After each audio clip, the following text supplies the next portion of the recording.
इसमें आपका अगला प्रश्न है, वॉइस प्रश्न में कहते हैं कि एक दी हुई धातु के तार के लिए दो विभिन्न तापों T1 व T2 पर धारा वोल्टेज ग्राफ संलग्न चित्र की भांति है, इसमें कौन सा ग्राफ अधिक है, इसमें कौन सा ताप अधिक है। तो ताप की हम बात कर रहे हैं, कौन सा ताप अधिक है, T1 ताप अधिक है या T2 ताप अधिक है, ये हमको बताना है। अब ताप में और प्रतिरोध में क्या संबंध होता है, जरा हमारे पास इसका भी अनुमान होना चाहिए।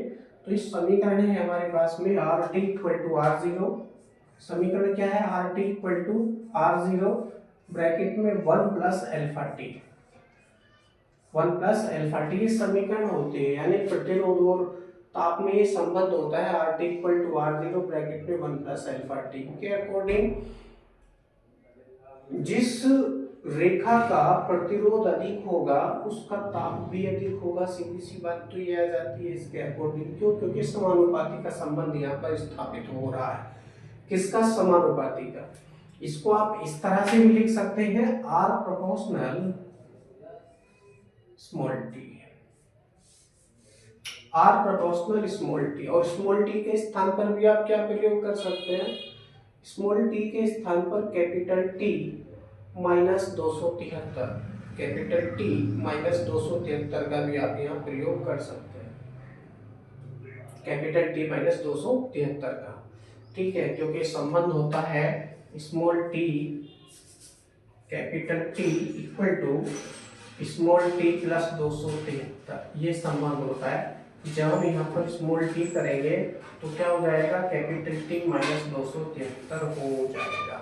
परम ताप में और सामान्य ताप में ये संबंध होता है, capital T equal to small T plus 273। अब हमको देखना ये है कि इस ग्राफ के अंतर्गत, क्योंकि जो ताप T1 और T2 पर इन्होंने खींचे हैं, इन दोनों ग्राफ में कौन से ग्राफ का प्रतिरोध अधिक है। तो इसके लिए हम प्रयोग करेंगे ओम का नियम।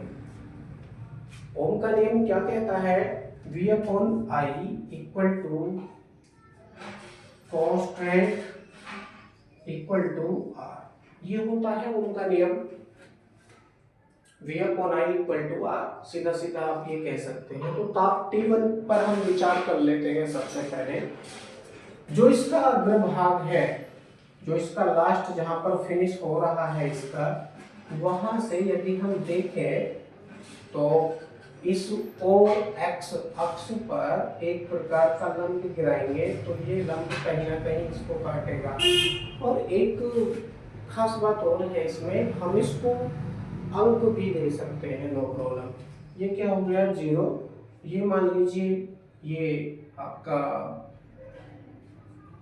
50 वोल्ट मान लो इसको, और इसको मान लीजिए चलो 100 वोल्ट आप मान लीजिए। आप यहाँ मान लीजिए इसको 150 वोल्ट मान लो, और यहाँ मान लो इसको 200 वोल्ट, 200 वोल्ट। ठीक है, सेम वैसे ही जो आपका वाई एक्स है उस पर उन्होंने धारा को प्रदर्शित किया है, ऐसे इसके लिए आप भाग कर लीजिए, वैद्युत धारा को आप दर्शाइए। तो पहला भाग हो गया, ये इसका दूसरा भाग हो गया, ये इसका तीसरा भाग हो गया। मान लीजिए एम्पियर जो चलते हैं वो 1 एम्पियर 2 3 ऐसे चलते हैं। तो इसको मान लीजिए 1 एम्पियर हो गया, ये इसका 2 एम्पियर हो गया, ये इसका 3 एम्पियर हो गया मान लीजिए। तो सबसे पहले हम ताप T1 के लिए कर रहे हैं, तो लिखेंगे ताप T के लिए, ताप T1 के लिए प्रतिरोध क्या है, R1 है मान लीजिए। तो R1 इक्वल टू क्या होगा, V1 अपॉन I1। V1 की वैल्यू कितनी यहाँ पर प्राप्त हो रही है, यदि हमने इसको ग्राफ एक लंब से खींचा गया तो ये 100 पर मान लीजिए काट रहा है, तो V1 के स्थान पर हम 100 का प्रयोग करेंगे अपॉन, और I1 के स्थान पर मान लीजिए ये 3 पे जा रहा है तो हम 3 का प्रयोग करेंगे। तो 100/3 हमको ये प्राप्त हो रहा है, ये क्या हो गया, प्रारंभिक प्रतिरोध हो गया R1। अब ताप T2 पर हम देखते हैं, ताप T2 के लिए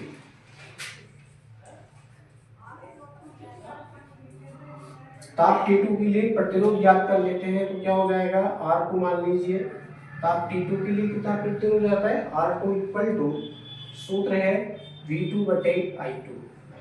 अब देखो ऐसे ही हम सेम यहाँ पर करेंगे। ताप T2 जहाँ पर समाप्त हो रहा है वहां से एक प्रकार का लंब गिरा दीजिए जो कि इसको एक्स अक्ष को कहीं ना कहीं काटेगा, और ठीक इसी प्रकार से जो ताप T2 है इससे रेखा OY पर भी एक प्रकार का हम लंब ही गिराने वाले हैं। तो ये लंब भी कहीं ना कहीं इसको काटेगा, जहां पर भी काटेगा वहां पर हमको एक प्रकार का और तीसरा बिंदु प्राप्त होगा। अब जरा देखो, T2 से जब OX रेखा पर लंब गिराया तो इसने यहाँ काटा, यानी 150 से आगे है, 200 से पहले है, तो इसको मैं आधा करके मान सकता हूँ, नो प्रॉब्लम, कोई दिक्कत नहीं है। 150 और इसमें कितना अंतर है भाई, 50 का तो अंतर चल ही रहा है, तो मैं इसको 25 मान देता हूँ, यानी 175। R2 की वैल्यू अब हम यहाँ से फाइंड करेंगे, कितना हो जाएगा 175 अपॉन I2। अब देखिए I2 ये देखा कहाँ जा रही है, यानी 1 एम्पियर से थोड़ा अधिक है और 2 एम्पियर से कम है, यानी 1.5 है। कितना है, 1.5 है, 1.5 आप इसको मान सकते हैं। तो कैलकुलेशन कीजिए, दशमलव हटाओ, ऊपर क्या बढ़ेगा, 0 बढ़ेगा, 5 से काटेंगे 5 क्या 15, 5 से काटेंगे 5 दूनी 10, 175 दूनी कितना हो गया 350, 17 दूनी 34 और 1 35, 350 बटे कितना है 3 है, तो इतना ओम आ जाएगा।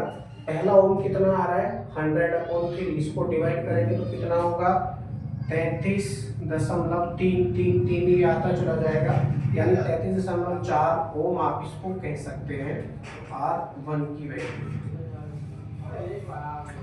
और वहीं पर दूसरे ओम की वैल्यू कितनी आ रही है 350/3, इसको भी आप डिवाइड देंगे तो कितना आ जाएगा 11 33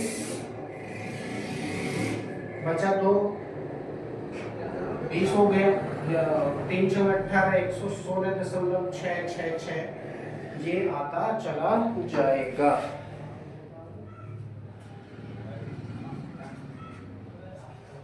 ये R2 की वैल्यू आपको प्राप्त हो चुकी है। R2 इक्वल टू कितना प्राप्त हो रहा है 116.66666, ये आगे तक आपको प्राप्त होता चला जाएगा। और R1 की वैल्यू कितनी आपको प्राप्त हो रही है 33.4 ओम आपको ये प्राप्त हो रही है। अब जरा देखो कौन सी वैल्यू अधिक है, यहाँ पर हम देखते हैं R2 की वैल्यू R1 से अधिक है, R2 की ग्रेटर देन R1, और जब R2 की वैल्यू यहाँ पर ज्यादा हमको प्राप्त हो रही है तो ताप कौन सा अधिक होगा, T2, ये R2 है और ये R1 है, ठीक है। अब R2 की वैल्यू जब अधिक है तो T2 की वैल्यू भी क्या होगी, अधिक होगी, तो जो ताप T2 है उसकी वैल्यू T1 से अधिक होगी, इसका सीधा सा ये मतलब हो जाता है।